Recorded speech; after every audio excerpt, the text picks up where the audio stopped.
Assalamualaikum. Hai guys. Makan dulu sebelum tengok video aku. Kutip cendawan pagi, malam baru boleh nak makan. Nampak tengok lah sekali.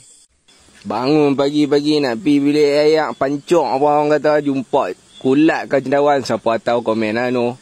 Ni nampak tengok lah bawah dia macam mana kan. Ada kawan-kawan boleh abang gambar cendawan apa ni. Kau kulat ke.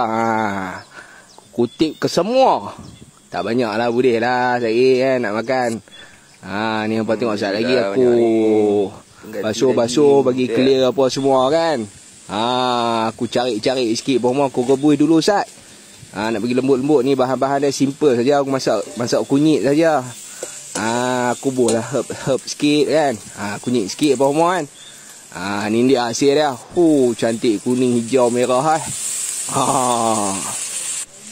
Tu hampa tengok mendidih elok kan. Tu dia. Siap dah. Tabuk bawang, daun bawang tu. Apa nak kata? Sur.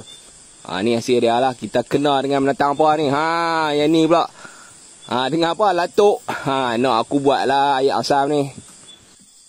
Aku minta maaf makan hampa tu.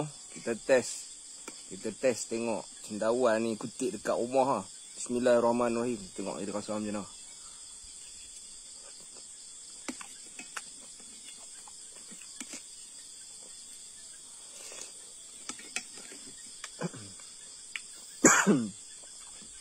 Alhamdulillah sur.